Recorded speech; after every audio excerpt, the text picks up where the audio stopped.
Time to go in depth on this Tuesday. The hot button issue of immigration back in the spotlight. Yesterday, the Supreme Court said that Arizona's controversial immigration law went too far over federal law, exceeding the feds' authority. The court struck down 3 key parts of the law, saying they step over the bounds of the federal government. However, the 5-3 vote upheld one of the most controversial provisions, allowing police to check a person's immigration status as long as they're enforcing other laws and have, quote, reasonable suspicion to do so. Well, that's drawing sharp reaction from both sides of the debate. Protesters gathered outside the Supreme Court yesterday. They say the law encourages racial profiling and denounced the Arizona sheriff, whose name has now become synonymous with that law. I think that he is going to believe that he now has a green light to continue that kind of activity. Well, we have news for Sheriff Arpaio. This law will not stand. But Sheriff Arpaio says his deputies are highly trained to enforce the provision and says racial profiling is not what's happening. We arrest anybody that violates the law. We don't care where they're from. It just happens we're close to the border, and a lot of the people coming in come from Mexico, and they're here illegally. That's not my problem.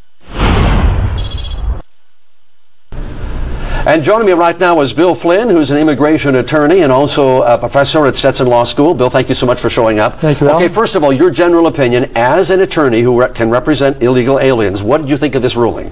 Surprising in some ways. I think many of us thought that it might be 5-3 the other way. But Chief Justice Roberts crossed the line and became part of the 5-3 majority with one recusal.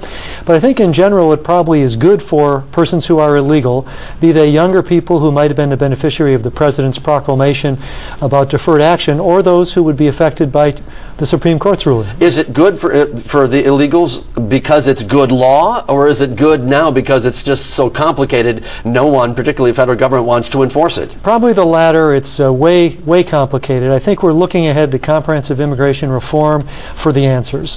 Does it change anything here in Florida? And when you said comprehensive immigration reform, that's like a holy grail that no one seems to want to touch. That's very true, Al. Well, in Florida, we almost had a statute 2 years ago. We didn't.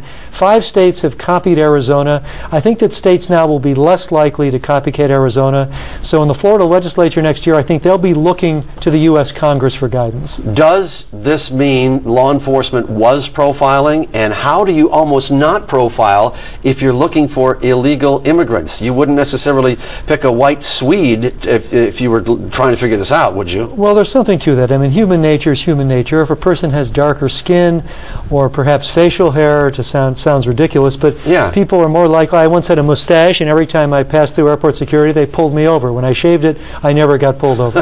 You look so suspicious. I did. Yeah. But is it fair for law enforcement, because now they have to go back to the drawing board in some cases and say, well, how do we enforce the one part of it, which is we can talk to them and ask them if they're illegals, but then we can't do anything about it? Well, and one significant part of the opinion, Justice Kennedy, was that they said, well, we're going to rule for Arizona on this one about the reasonable suspicion pulling over, but if it's abused, lawsuits may be back to go after that one as well. So that one hedged a little bit. Why doesn't anybody want to take this thing head on, and particularly in an election year?